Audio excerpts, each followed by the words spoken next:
And an acetabular fossa. Again, most people don't have to know that, but that's where the ligament comes in, excuse me, to attach to the femur. So acetabulum A, anterior A. You have 4 spines here, 2 in the front, 2 in the back. Basically, by me telling you what the name of it is, I'm describing it to you. It's anterior. Okay, it's in the front of something. It's superior. Okay, it's above something else. Iliac. Oh, it belongs to the ilium. And it's a spine. Oh, it's a pointy thing. So it's a description. If I told you acetabular, when I was showing it to you, you would not know what I'm talking about. But you can kind of guess. Okay, anterior, superior, iliac spine. I can see its front. So below that, same side as the posterior, inferior, iliac. I'm sorry. Oh, anterior, inferior, iliac spine. So anterior, superior, iliac spine, anterior, inferior, iliac spine. Then you cross the iliac crest. Those in elevation, crest of the moon, crest of Eurytus' hair, crest. Go into the back part of the bone. Again, this is your posterior, superior, iliac spine, and posterior, inferior, iliac spine. Very simply, they both have a superior iliac spine and an inferior iliac spine. This one is anterior, this one is posterior. If you get confused, look at that rough surface again. Rough surface is on the back. Yeah, the auricular surface, not articular. Auricular means ear-shaped. All right? Where you see this rough surface is your iliac fossa. Not here. That's just, to put a sticker there, it's simply ilium. If they want you to say iliac fossa for that, they're wrong. Yes, I'm saying it on tape. They're wrong. Iliac fossa is here. Iliacus muscle sits there. Remember this fossa. Right.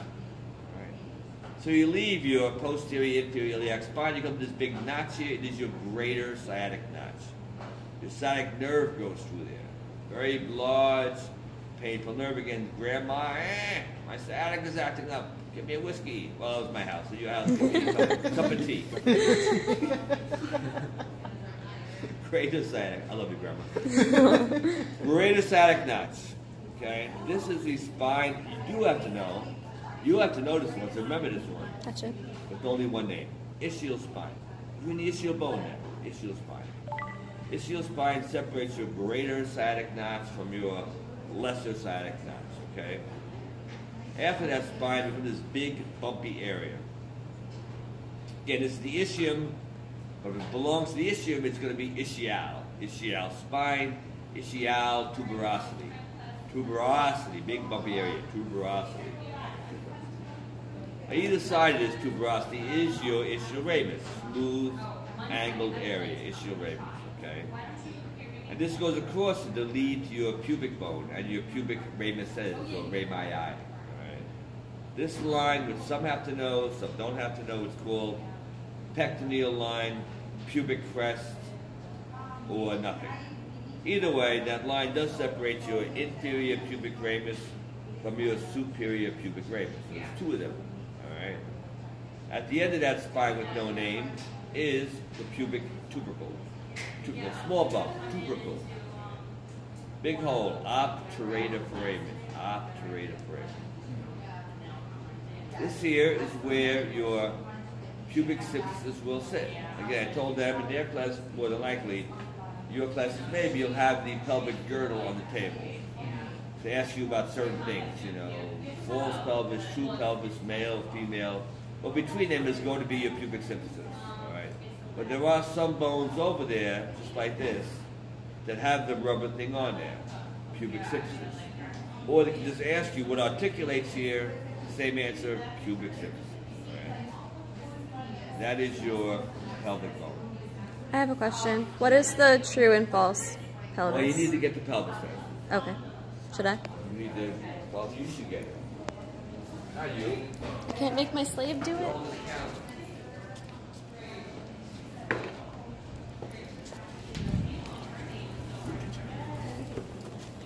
All right, so this is how it works. True and false, all right, true and inlet are where your genitals are. False and outlet are where your genitals aren't, all right? So, we'll get to that in a minute, though. All right, I'll do that now. So, again, there's your pubic symphysis. Very easy to see. Bye, Felicia. All right, so pubic symphysis. This is a male, less than 90 degrees. Also on a male, your sacrum will curve in. You don't need much space there. We're not giving birth to anybody, right? This is your birth canal in here. So the males face in like that, the females go straight down. But look for the angle, the pubic arch. See close the pubic arch? Oh, yeah. Less than 90 degrees, male, greater than 100 degrees, female, okay? So this area here, okay, there's your pelvic inlet, where the genitals are.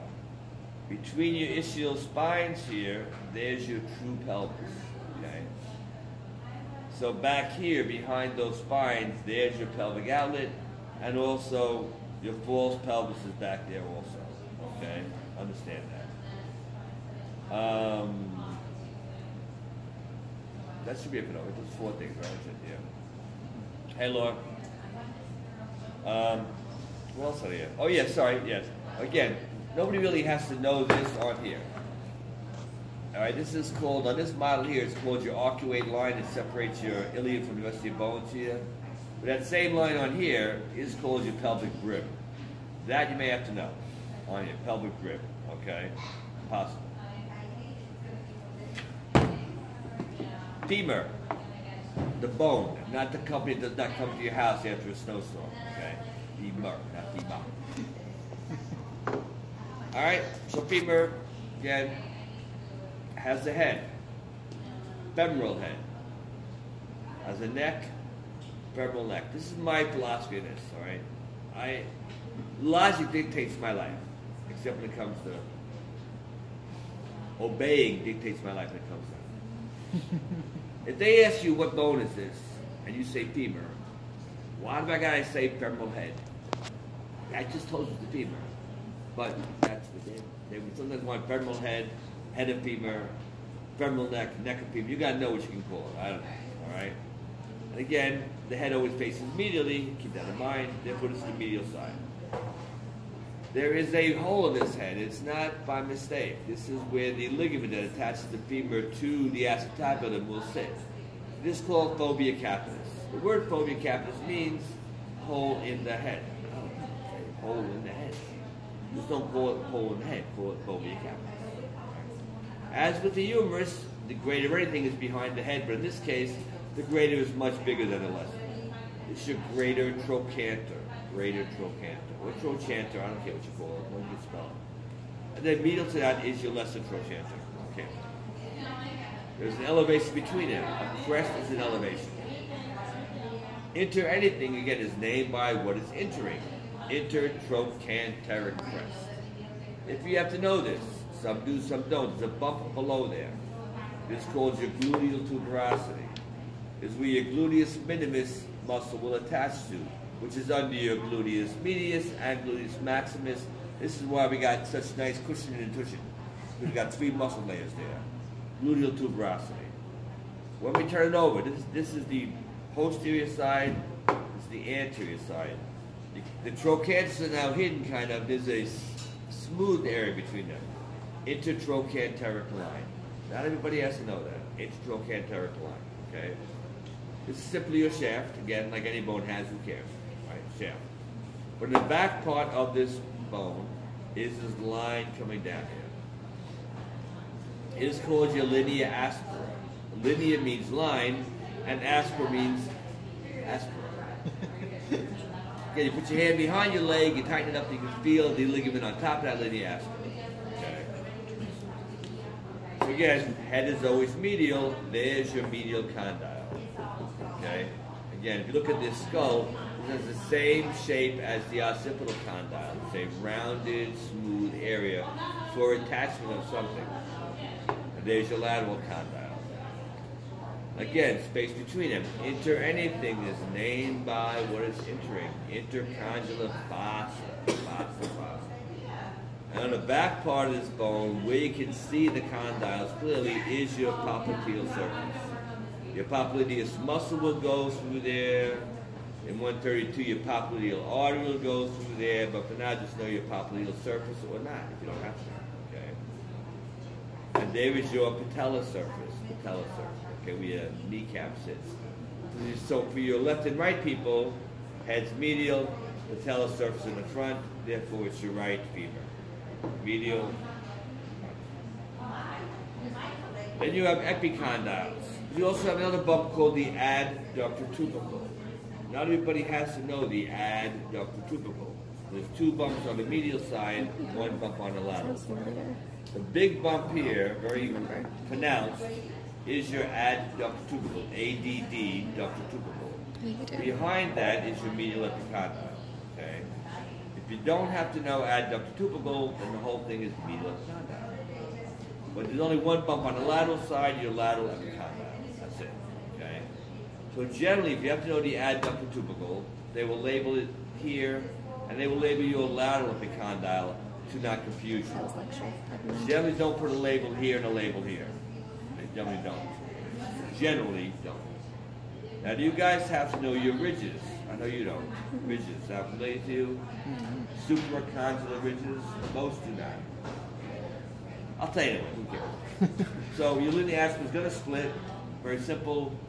To the medial side, to the lateral side. Supra anything is above. And supracondylar means above the condyles. Ridge means elevation. This is your medial supracondylar ridge and your lateral supracondylar ridge. And only Dr. Hapham is the guy I know who has it on his list, but we don't know what they do in the coffee room. I'm not invited to there. Femur. Tibia, next bone. Big T for tibia, okay? Again, the tibia has your inner ankle bone, which is called your medial malleolus. Not medial malamars. I do like malamars, but this is a medial malleolus. I know you're going to write down malamar and me. So that's medial, again, landmarked, and that's medial too. Medial. So this is going to be your medial condyle and your lateral condyle. There's no epicondyles on the tibia. Thank God for small fibers, really small fibers. Okay? It does have this elevation here, though. Of course, it's not going to be called crest. That would be too easy. You know, it's called the intercondylar eminence. Eminence. Think of the Pope. He's very eminent. Okay? So intercondylar eminence. All right? These are your articular surfaces. Most don't have to know that. They're also called the tibial plateau. They're flat because the femur has to sit in there. Okay? This is the bump in the front of your leg. If you put your hand on your patella, go down to the next leg, you'll feel the next bump, tibial tuberosity. Shaft, who cares? Right? So again, for left and right, tibial tuberosity in the front. This has to be medial, malleolus, has to be inside your leg. This is your right tibia. Okay? Behind, well, across from your medial malleolus is your fibular notch. Fibular notch. Right? Articular surface again, well, it's not here, but pretend there's a foot there. Tibia sits on a talus, okay? There's one more thing in the front here I didn't mention before with you guys. This is the front, this is your shin. Trust me when I tell you cannot call shin on your test if you have to know it. It has two names. Actually, it has three names. Anterior margin or tibial crest. But one professor calls it anterior crest. Are you a professor that has it on there? I don't remember. So they combine both possible names together, anterior crest. Most don't have to know it.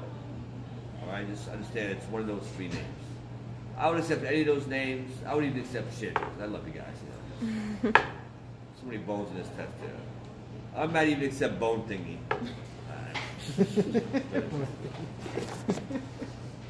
And that's your tibia. Again, big T tibia. Okay. Fibula. Now, in the past, I used to do this by bending this in half to make a U out of it.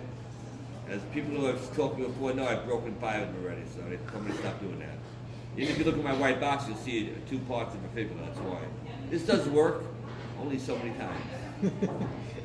Fibula has 2 parts. But everybody gets confused. Which is which? It's got a head and then lateral malleolus. So the fibula has the outer ankle bone and the tibia has the inner ankle bone. Again, there's an L in lateral malleolus, and so an L in fibula. All right? So this smooth area like this coming to a point that looks like, but don't call it styloid process, that is the head of tibia.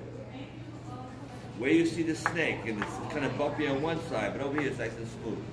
Where you see the snake, that's your lateral malleolus, okay?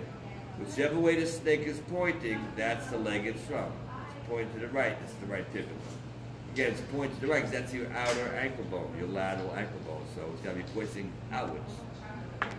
And shaft 2 cast, all right? The last thing is the foot. Oh, foot. Yeah, I'll use your, no, there's no point going in there.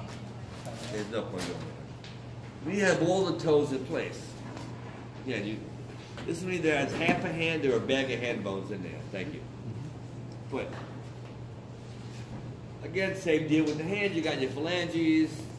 Big toe is going to be, which is called the hallux, by the way. The loosest muscle coming also.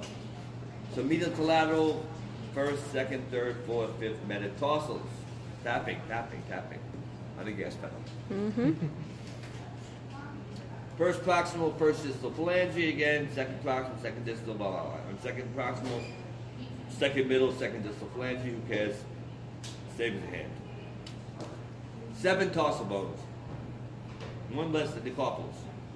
And 3 of them have the same last name. How much easier can it be? Well, it can be this much easier. Biggest bone has the biggest name. Calcaneus. All right. The tibia sits on a talus, TT. Above that is your navicular. Then you have your medial, intermediate, lateral cuneiforms, and your cuboid. Oh my God, how do we do this very simply? She loves it. She's had tears in her eyes. Tiny cats need milk. They do. They need milk. Talus, tiny. Calcaneus, cat. Navicular, need. And it's milk with 2 C's, not K. Medial, intermediate, lateral, cuneiform, MILC. 1 more C for good luck, cuboid. MILCC, tiny cats need milk. And look, I bend again, you don't want to be in there. You don't. You've been in there. Don't worry. So MILC, medial, intermediate, lateral, cuneiform, 1 more C for cuboid. And that's it. That's your upper and lower extremity.